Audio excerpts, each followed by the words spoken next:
Le Centre Muse Haïti vous salue et se sent très honoré de votre présence pour la cérémonie de clôture de la 4e édition du concours national de dissertation. Le quotidien nous enseigne qu'être est un processus qui se forge au prix d'une prise de conscience, saucée de sacrifices conscients et assumés au rythme de l'hymne de l'histoire collective et personnelle. Nous évoluons dans un monde bouleversé où les violentes tempêtes rendent plus difficile la navigation à l'ombre lunaire. Le seul rayon qui nous reste au large est celui de l'éducation, ce qui nous permettra de corriger les erreurs du passé, de travailler ensemble pour une société juste où tous et toutes jouissent du même droit. Nous le savons tous que le droit à l'éducation est un droit fondamental qui nécessite toute notre attention. La 4e édition du concours national de dissertation organisé par le Centre Muse Haïti, en lien avec ses partenaires, est un écho de cet immense cri collectif suivi du plaidoyer sur le droit à l'éducation en Haïti. Le contexte actuel de notre cher Haïti invite à scruter les faits, à discerner et à agir ensemble pour que tous aient accès à une éducation de qualité. Dans tout coin pays, nous avons besoin d'un accompagnement sans préjugés. Dans la question de l'éducation, pas de moun nan mon ak moun nan plein, ni moun la ville ak moun nan mon. Nous avons tout organisé, nous avons besoin d'atterrir. Pays a besoin de ça. Si moun yo besoin de ça, nous envie ça.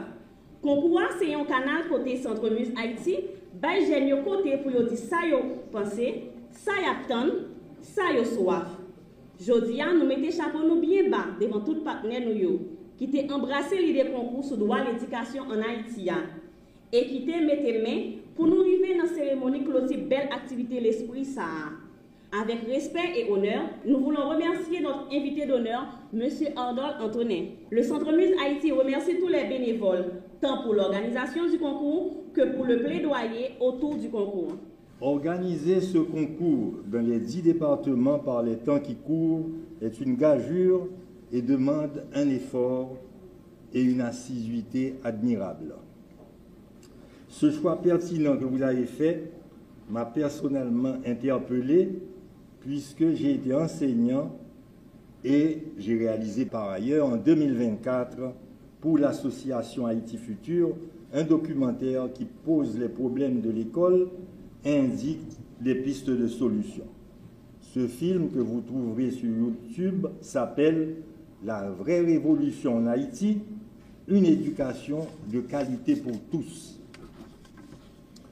Je ne cesse de répéter en outre depuis des années, à chaque fois que l'occasion se présente, dans notre pays, il faudrait consacrer 40% du budget national à l'éducation, comme on l'a fait dans beaucoup de pays, 40% à l'environnement et 20% pour tout le reste. Évidemment, à condition qu'on ne dépense pas seulement 25% du budget, comme c'est le cas cette année. Donc, cher Père Gilbert et chers amis du Centre Muse, toutes mes félicitations. Chers finalistes, j'ai hâte de lire vos dissertations.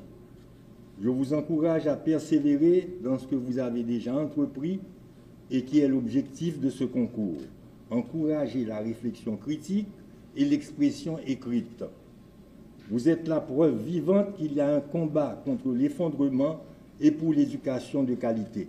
Permettez-moi, au nom du recteur, de m'adresser directement à vous, jeunes d'Haïti, à vous, chers finalistes. Ce concours, chers finalistes, je veux dire que vous êtes arrivés ici par votre persévérance. Votre réussite témoigne qu'il est possible de briller par la force du travail et de l'engagement. Aux étudiants, je rappelle que le savoir reçu n'est pas une fin en soi, mais une responsabilité. La responsabilité d'innover, de contribuer, de transformer la société.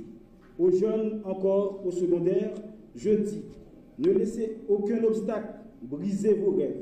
Chaque livre ouvert, chaque texte écrit et chaque idée exprimée est une pierre posée sur le chemin de votre avenir et celui de notre cher Haïti. À toute la jeunesse de ce pays, je redis ceci. Votre avenir dépend d'abord de vous. Il ne sera pas donné, il sera mérité. Croyez en vos capacités, en votre intelligence et en votre dignité. La société a besoin de votre énergie, de votre créativité et de votre foi. C'est un message clair que nous voulons réitérer en cette journée. La place des enfants et des jeunes se trouve à l'école et dans les espaces de développement personnel et professionnel. Nous sommes attristés du contexte dans lequel nous vivons aujourd'hui en Haïti. Un contexte marqué par des attaques répétées sur les écoles et autres infrastructures éducatives, se trouvant dans les zones en proie de la violence des gangs.